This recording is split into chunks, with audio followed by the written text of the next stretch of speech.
भोपाल से एक और बड़ी खबर, जहां कलेक्टर ने जेपी अस्पताल का औचक निरीक्षण किया है। अस्पताल की बदहाली देखकर प्रियंक मिश्रा ने नाराजगी जताई, सिविल सर्जन को सख्त निर्देश दिए।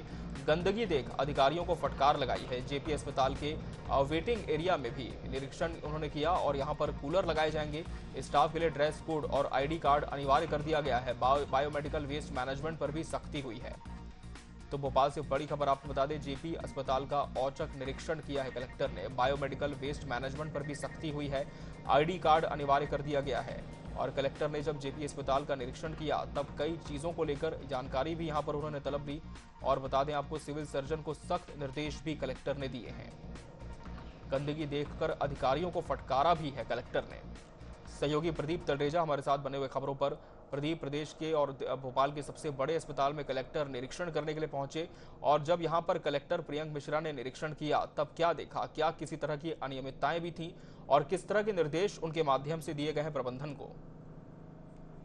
देखिए, मध्य प्रदेश राजधानी भोपाल के अगर हम कलेक्टर प्रियंक मिश्रा की बात करें तो देखिए, समय समय पर अचूक निरीक्षण करते हुए देखे जा रहे हैं। इसके पहले हमने देखा था कि भोपाल पुलिस कमिश्नर के साथ मिलकर कैसे वो जगहों का निरीक्षण करते, जो देर रात तक दुकानें खुली होती उन पर कार्रवाई करने की बात कहते हुए नजर आ रहे हैं। और ऐसे में देखिए, कल देर रात प्रियंक मिश्रा, जो कि भोपाल के कलेक्टर, वो कल जयप्रकाश हॉस्पिटल है, जिसे हम जेपी हॉस्पिटल कहते हैं, उसका अचूक निरीक्षण किया है। और वहां पर जो स्वास्थ्य सेवाएं दी जा रही है, साफ सफाइयों को लेकर के है, चाहे उनके प्रबंधन व्यवस्था को लेकर है, इन सभी तमाम चीजों को लेकर देखिए उन्होंने निरीक्षण किया है। और निरीक्षण के दौरान उन्होंने जो मेडिकल वार्ड होता है, पीडियाट्रिक आईसीयू है, दूसरे जो सेंटर्स है, यहाँ तक बात करें शौचालयों तक का उन्होंने निरीक्षण किया है। और देखिए, इसके बाद उन्होंने निरीक्षण के साथ साथ जो मरीज वहां पर भर्ती थे उनसे बातचीत की और क्या कुछ गुणवत्ता उनको यहाँ पर मिल रही है, उन सभी तमाम चीजों को लेकर देखिए जो जानकारी है उनसे ली है। और इस पूरे मामले में देखिए, जब भोपाल कलेक्टर वहां पर दौरा कर रहे थे, साफ सफाई को जो उन्होंने देखा कि जो वॉश बेसिन होता है, जो गुटके का जो वहां पर किस प्रकार से लोगों ने पीकदान की स्थिति कर रखी है, शौचालयों की स्थिति को लेकर काफी वो उनको स्थिति जो है चिंताजनक लगी, उसको लेकर उन्होंने तत्काल इसको सुधार करने के निर्देश दिए। साथ साथ उन्होंने इस बात को भी कहा है कि जो हॉस्पिटल का स्टाफ है उनको आईडी कार्ड अवश्य पहनना चाहिए। निर्धारित जो ड्रेस कोड उनका है वो उनको जगह थी, ताकि ये क्लियर हो सके कि ये परिजन कौन है और हॉस्पिटल में कर्मचारी कौन है। इसके साथ साथ देखिए, हम यहाँ तक देखते हैं स्ट्रक्चर जिस पर मरीजों को लाया जाता है, जो उस पर जो चादर बिछी होती है, उन सभी चीज को लेकर भी उन्होंने देखे कहीं ना कहीं एजेंसियों को फटकार लगाई और उन्होंने साफ तौर पर कहा है कि इस प्रकार की गंदगी जो है वो होनी नहीं चाहिए।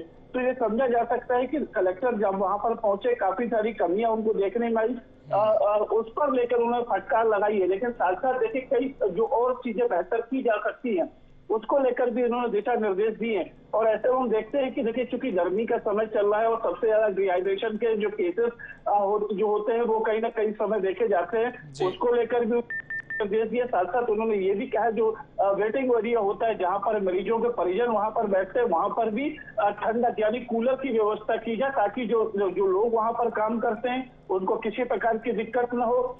समस्या अगर किसी को हो रही है तो इसको लेकर के जो कर्मचारियों को अगर कोई समस्या है तो वो एम्प्लॉइज फीडबैक का फॉर्म भरने, ये कहीं ना कहीं ये तमाम दिशा निर्देश जो है वो भोपाल कलेक्टर के द्वारा दिए गए। तो देखिए, समझा जा सकता है कि देवराज किस प्रकार से वरिष्ठ अधिकारी जब भोपाल के अलग अलग अस्पतालों में पहुंचते हैं, वहाँ की जो तमाम सुरक्षा व्यवस्थाएं हैं या वहाँ पर क्या कुछ कमियां हैं उसको दूर करने के जो तमाम प्रयास जो है वो कहीं ना कहीं कलेक्टर के द्वारा किए जा रहे हैं। बिल्कुल, और ये बहुत जरूरी भी हम कह सकते हैं कि जमीन पर जब तक अधिकारी निकल करके निरीक्षण नहीं करेंगे अपने चैम्बर से, तब तक वस्तु स्थिति से पूरी तरह से अवगत वो नहीं हो पाएंगे। बहुत बहुत धन्यवाद प्रदीप, आपका हमसे खबरों पर जुड़ने के लिए।